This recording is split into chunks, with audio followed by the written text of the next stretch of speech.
Kumail Nanjiani is one of the best Hollywood actors / comedians in Hollywood right now, and no one can prove me wrong. Let's look at what's not that bad about Ghostbusters Frozen Empire.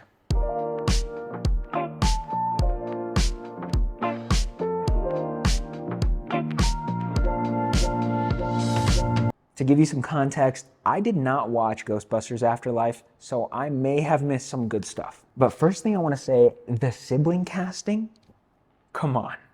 The sibling casting was actually good. It's believable. Not a lot of movies cast believable siblings, but Finn Wolfhard and McKenna Grace, the way that they were portrayed, very good.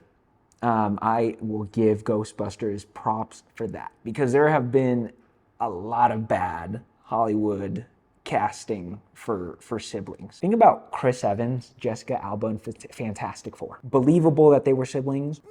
Think about Ansel Elgort and Shailene Woodley in Divergent. Not believable. You know what? Maybe believable. I don't know. But then they also, right after that, did The Fault in Our Stars, in which they were lovers. And so watching those two back to back kind of weirds me out. But still not believable sibling. I do like how throughout the years, Ghostbusters kind of innovated. It wasn't just a small team. There's some expansion and some innovation going on, especially with background characters passing this mantle on to this next generation. You may or may not relate to this, but it reminds me of one of those small, successful business stories that you see on LinkedIn that are like, how one man changed his small operation into like a 7-figure business. That's very common in the corporate world. This movie also has a subplot that's like a woke modern day interpretation of Romeo and Juliet, but mixed with the movie Ghost. McKenna Grace's character is literally in love with, or has a crush on this ghost. They obviously don't end up together because the girl's a ghost, but still there. A cool little subplot, little nice twist. Incorporated some movies together. It was, yeah. But the accuracy of McKenna Grace's portrayal of this like 15-year-old girl falling in love with a ghost girl was pretty accurate.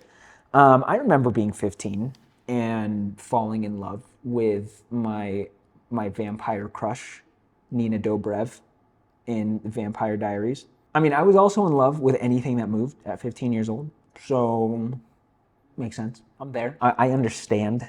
I go over this a lot in my Aquaman video because I love Jason Momoa being a dad, so I'll just do a slight plug here for Paul Rudd being this father-like figure, and he was really cute. I mean, who doesn't want to see people's sexiest man alive in 2021 be the cutest dad ever? Paul Rudd is exceptional. I would let him have my child if they turned out to be anything like him. My last point is all about my boy Kumail Nanjiani, okay?